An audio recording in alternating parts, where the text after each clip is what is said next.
what's up? Welcome back to the channel. Today we are continuing the series in which I show you my entire CD collection, more than 1,100 CDs, 280 artists, and I've decided to do this by splitting the task into various videos. Each video will cover a different letter.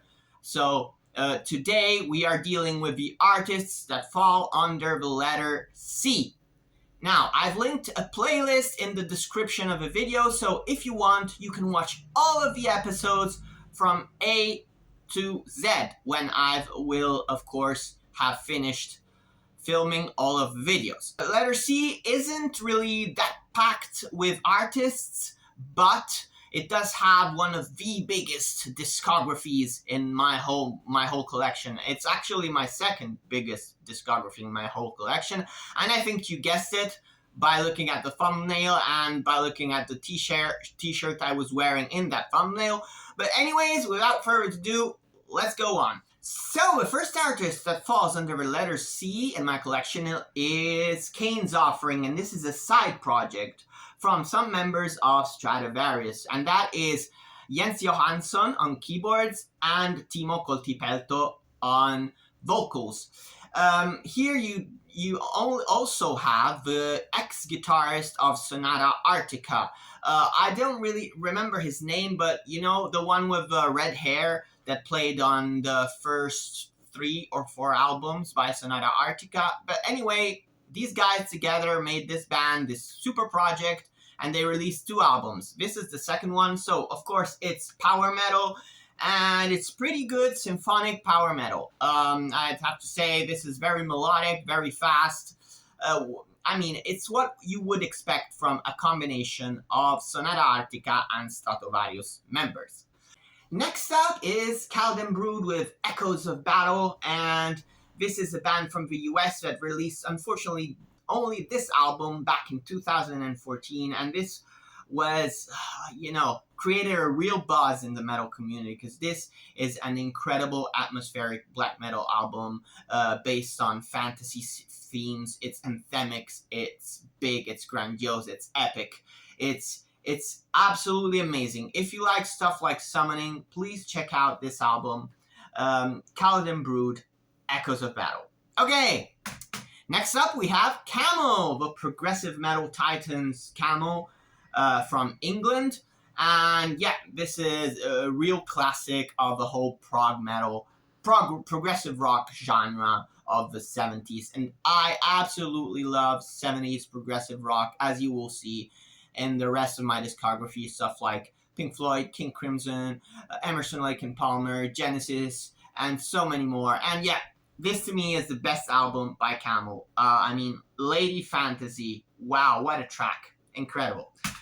Okay, next up is an artist you will know only if you are Italian and you've lived in Italy, because this guy is pretty big in Italy. He fuses hip-hop with some rock, with some pop, very intelligent and political lyrics. I absolutely love him. Caparezza.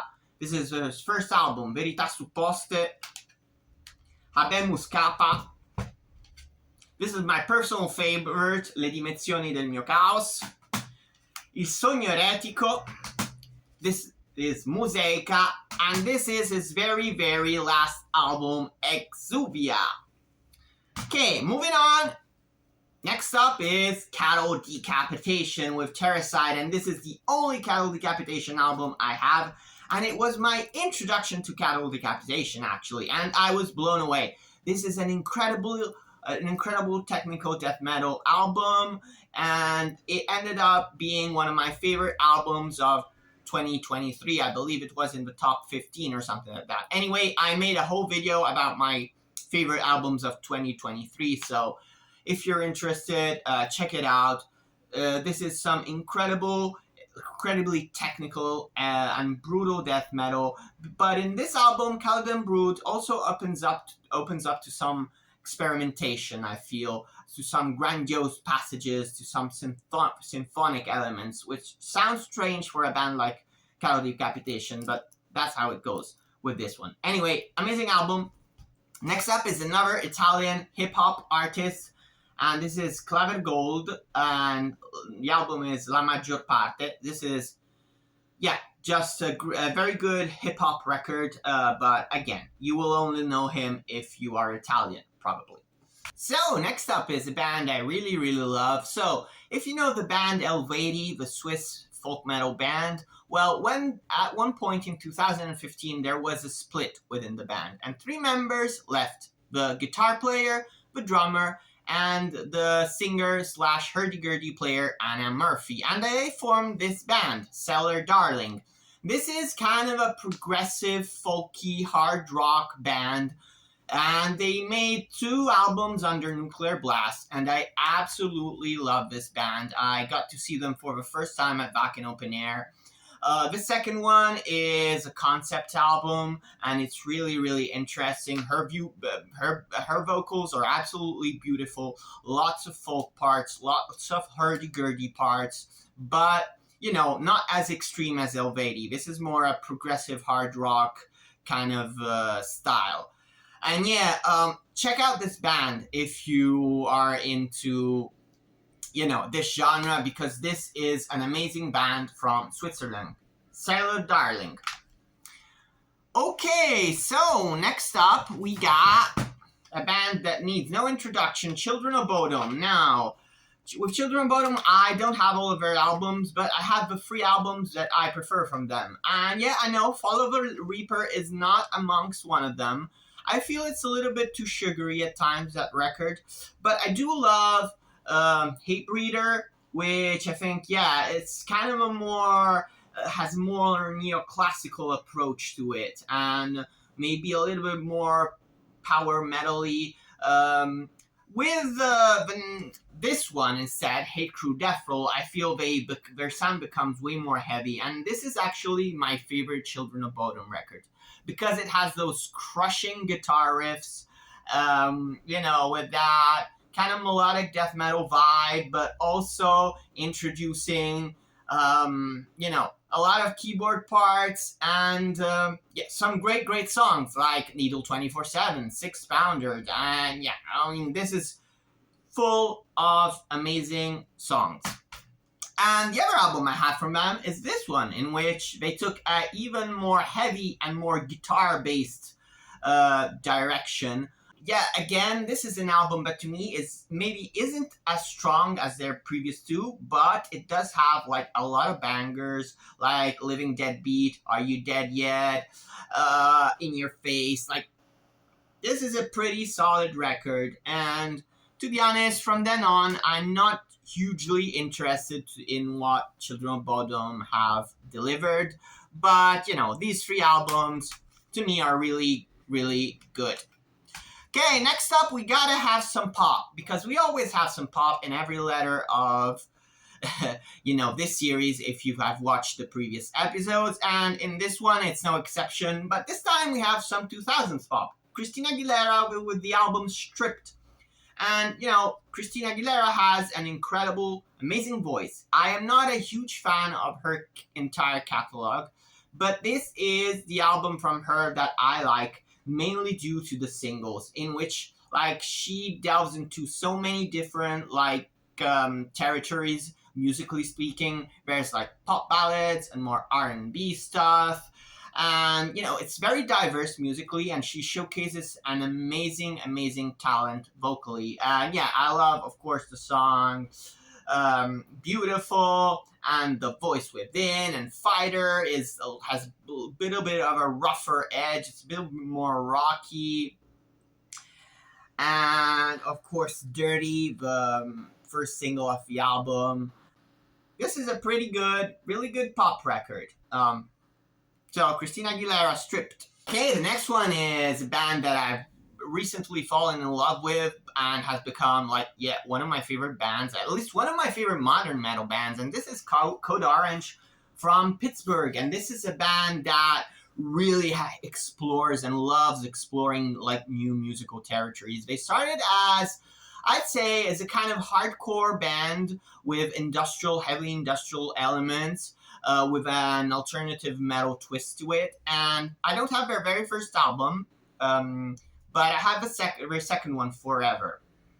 And this is a very, very devastating, brutal, and heavily influenced on the hardcore side album. And it's like not one of my favorites, but my favorite is the next one, 2020's Underneath. And this is, to me, one of the best metal records that came out in the 2000s. With this one, they accentuated the industrial and electronic passages. And this is such a moody, spooky, unsettling album, which is so devastating. And these guys, the interesting thing about them is that they can also like to combine some alternative rock and alternative metal passages sung by the guitarist Reba Myers. And I love her vocals. I love her duality with Jamie, the male vocalist, and especially Reba. She has such a unique voice because like her voice is so different from the typical like female vocalists with, you know, a high operatic pitch register. Her voice is like perfect for a kind of more grungy alternative rock, alternative metal sound. And she is also an amazing guitarist. But like this album is so brutal, so experimental, so crushing, so eerie, so sinister, so incredibly well produced, a masterpiece. Yeah, and this is their last record, The Above, which is also incredible. It has been one of my favorite albums of the year. Again, if you want to check out the video, I made a whole video about my favorite records of the year. But yeah, with this one, they really experimented so much with their sound. They even have Billy Corgan here. They have much more of that, you know, alternative rock, alternative metal sound on this one, moving away from the hardcore sound. There's an incredibly beautiful track that is almost like acoustic and psychedelic. They do all kinds of things in this one. And I love that Reba takes much more the center spot on this album. She sings a lot more. Wow, this album is a masterpiece. This band is incredible. Check out Code Orange if you haven't. Okay, next up is Communic. And, you know, this band sounds a lot like Nevermore. So, if you love Nevermore, you might like this band. And to me, this is their best album. I think, I'm not sure, but this was their first album. I'm not really sure. But anyway, this is a pretty solid album. Yeah, combining like some progressive thrash metal with groovy elements. It's, again, very similar in style with Nevermore. And in fact, I discovered this band right in the phase when I was really obsessed with Nevermore. And this is a solid one. I think these guys are from Denmark or something like that. But anyways, check out Communic, especially this album. I think it's their best one. Okay, this next one is by far the biggest pile of CDs I have in this letter, and the second biggest discography I have in general. This is absolutely massive. I made a whole video about this band, and I'm talking, of course, about Cradle of Filth. So if you haven't watched it, I will link it in the description. I ranked all of their albums. And yeah, but here we have much more than their albums because we have basically everything they put out, starting with The Principle of Evil Made Flesh, their amazing debut album. Continuing off with the Empire, which I think is one of the best works they have done, one of the greatest EPs of all time. Following that up with Dusk and Her Embrace, the amazing 1996 album. Okay, then we got Cruelty and the Beast, and I have both versions, of course, the 1998 original version and their remixed and remastered version, and I think they did an amazing job with this one. Because, as I mentioned, I'm not going to talk too much about it because I made a whole video about it. But, you know, this one has a really crappy production. And with this one, they made it justice. The guitar sound is amazing. The drums sound fine, finally. I mean, they gave justice to an amazing drummer that is Nicholas Barker. But anyways, let's go on. Because after this, we have Midian. Then we have Bittersweets to Succubi, which is a very good compilation, I feel, with some amazing standalone tracks like All Hope Lies in Eclipse, Born in Burial Ground. My favorite is Scorched Earth Erotica. I also like the remake versions of like the Principle of Evil Made Flesh songs, especially Summer Dying Fast. I like the version of Summer Dying Fast that is here better than the original because I think it's more theatrical. I don't know, there's something about the delivery of the vocals that I prefer on this album. And there's a great cover, No Time to Cry. Wow, amazing cover also. By Tears for Fears, am I wrong? I'm not sure about that. But anyways. Okay, then we move to 2003 with the Sprawling Damnation in a Day. Amazing album. Then we have the EP from the Cradle to Enslave, which I think is interesting only for the main track from the Cradle to Enslave. I've never been a big fan of the other tracks, but you know, that song really rips. Okay, and then we move on to Nymphetamine. And for Nymphetamine, I actually have both versions. This is the deluxe version, in which you have some bonus songs. You even have, actually, the Nymphetamine Fix sung by Sarah Jezebel Deva, which is pretty interesting. But to be honest, I do prefer the original one with Believe Christine. But anyway, nice collector's item. But I love the cover artwork so much that I also picked up the original one with the original cover artwork. Great album. And then we have Thornography, an album that I'm not really that into. But still, I mean, some bangers on here. Yeah, and then there's this total shift with Godspeed on the Devil's Thunder. Pretty good album. Then we got Darkly Venus Versa. Man, I love this cover artwork. It's very Tim Burton-ish. And then we got the EP Evermore Darkly, which came around the time when Darkly Venus Versa was released. Honestly, this is pretty useless as an EP. It does have Thank You Lucky Stars, which was quite an interesting song, but the other songs appear on... Yeah, I mean, there's an extended version of Lilith Immaculate. There's kind of different versions of songs that appear already on Darkly Venus Versa.